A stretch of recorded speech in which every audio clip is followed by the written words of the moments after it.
What if everything you've ever been taught about science and the Catholic Church was only half the story?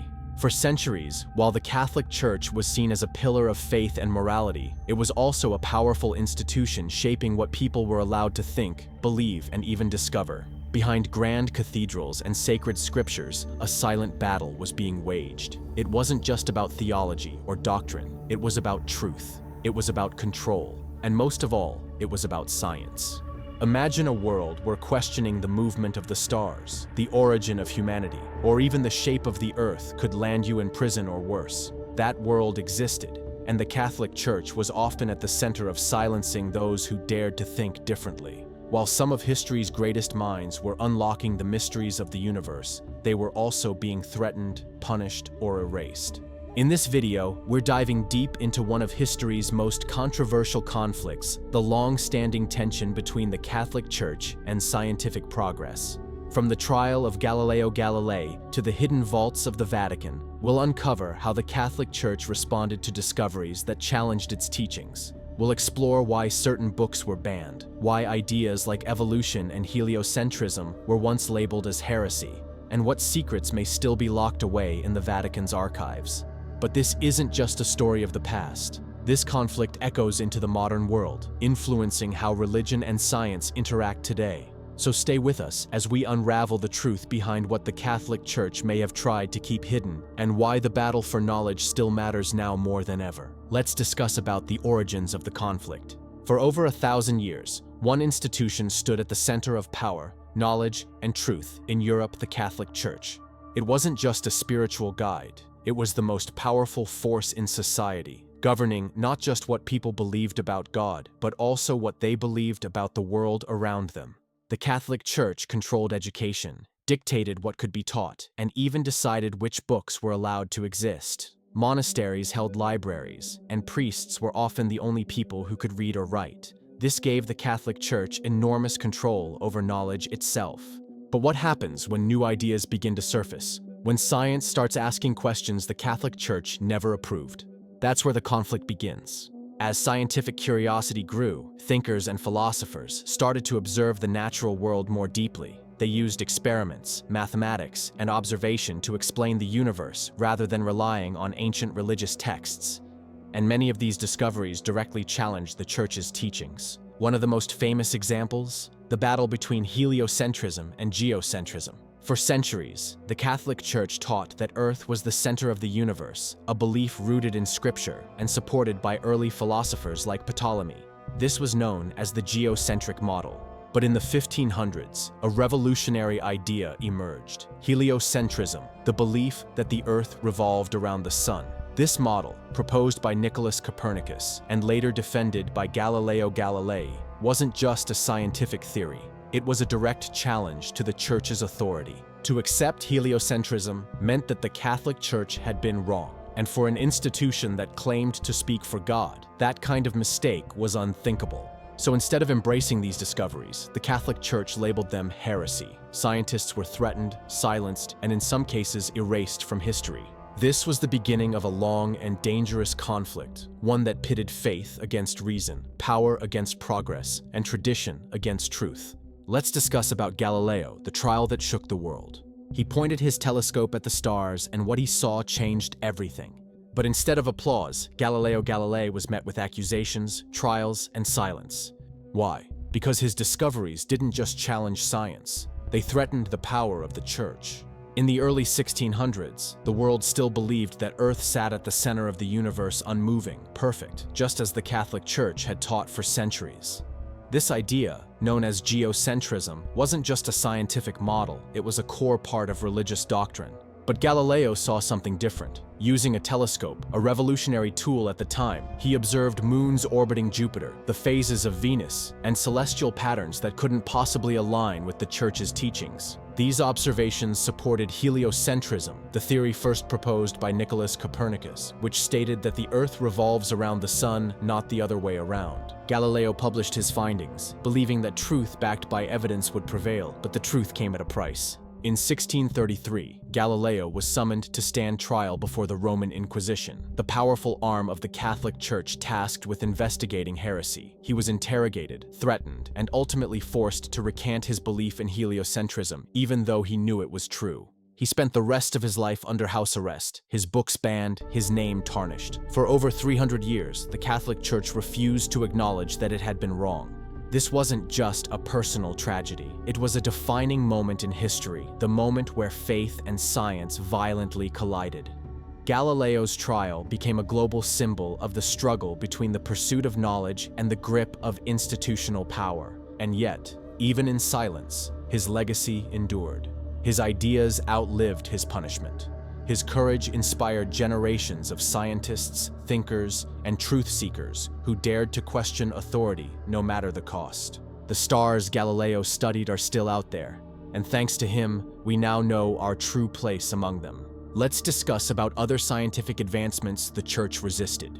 Galileo wasn't the only scientist the Catholic Church resisted. In fact, there were many areas of science where progress was slowed or completely blocked because it challenged religious beliefs. One of the earliest examples was anatomy and medicine. For a long time, dissecting human bodies was considered sinful and forbidden by the Catholic Church. Without dissection, doctors couldn't fully understand how the human body worked. This made it nearly impossible to advance in surgery, medicine, or even basic health knowledge. People were dying from diseases and injuries that could have been treated all because the Catholic Church believed it was wrong to cut open the human body. Then came a major turning point in history, Charles Darwin's theory of evolution. When Darwin suggested that humans evolved from earlier life forms over millions of years, it directly challenged the Church's belief in the biblical creation story that God created the world and all life in just 6 days. To the Church, Darwin's theory wasn't just wrong, it was blasphemy. It questioned the very foundation of how humans were created, and many religious leaders fought hard to discredit it. But the resistance didn't stop there. When the printing press was invented, knowledge could finally spread quickly to the public. This included new scientific books, theories, and discoveries. But the Catholic Church feared that some of these ideas would weaken people's faith, so they created a list called the Index Librorum Prohibitorum, or List of Prohibited Books. Thousands of books were banned, including many that were purely scientific. Owning or reading them could lead to punishment. These weren't just small disagreements. These actions slowed down human progress for centuries, and they remind us just how powerful and dangerous it can be when science is silenced by belief. Let's discuss about why the Church feared science. Why was the Catholic Church so afraid of science? It all comes down to one word: control. For centuries, the Catholic Church wasn't just a place of worship. It was the ultimate authority on everything. People looked to the Catholic Church not just for spiritual guidance, but also for answers about how the world worked. It decided what was true and what wasn't. But then came science, and it started asking bold questions. Questions about the stars, about life, about the human body. And worse, it started finding answers that didn't match what the Catholic Church had always taught. This was dangerous, because if science could prove that the Earth wasn't the center of the universe, or that humans evolved over time, what else could it prove? Could it show that some miracles weren't real? Could it question the idea of heaven or divine creation?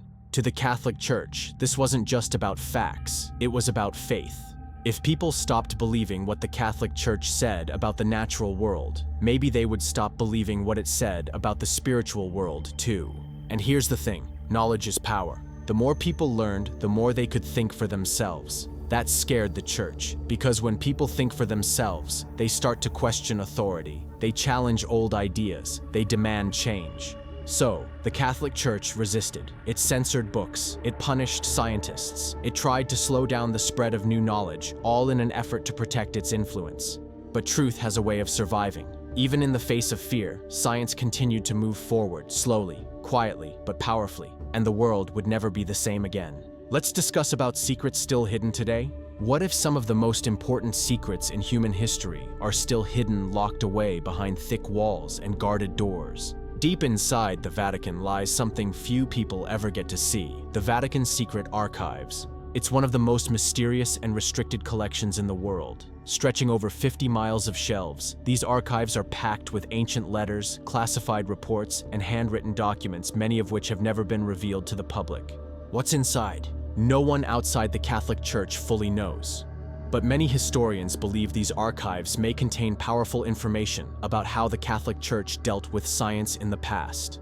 They could hold records of scientists who were silenced, documents from heretic trials, or even banned manuscripts that once challenged the Catholic Church's view of the universe. Why are they still hidden? Some say it's to protect sensitive religious material. Others believe it's about protecting power, keeping certain truths from becoming public. After all, if the world discovered just how far the Catholic Church went to control knowledge, it could change how we see history entirely. Occasionally, small parts of the archive are opened for research, but full access remains extremely limited. Even scholars must go through strict approval processes, and many are denied. The question is, what truth lies within those dusty shelves? Are there secrets that could rewrite what we know about science, faith, and the struggle between them? Until those answers are revealed, all we can do is wonder and keep asking the questions the Catholic Church hoped we'd stop asking long ago. Because sometimes, the most powerful truths are the ones still locked away. Let's discuss about the Church today. Has anything changed? For centuries, the Catholic Church stood firm against many scientific ideas. But in 1992, something surprising happened. The Vatican officially admitted that Galileo was right. After over 350 years, the Catholic Church recognized that the Earth does, in fact, revolve around the Sun. This marked a major shift. And in more recent years, Pope Francis has taken even bolder steps. He has openly supported climate change science, calling it a global moral issue. He's also said that evolution doesn't conflict with faith, that science and religion can work together. But even today, not everything is resolved. The Catholic Church still holds strong positions on bioethics, especially around stem cell research, abortion, and certain medical advancements. These remain areas of tension between science and religion. So, has the Catholic Church changed? Yes, in some important ways. But the balance between faith and fact, belief and evidence, remains a careful and sometimes uneasy dance.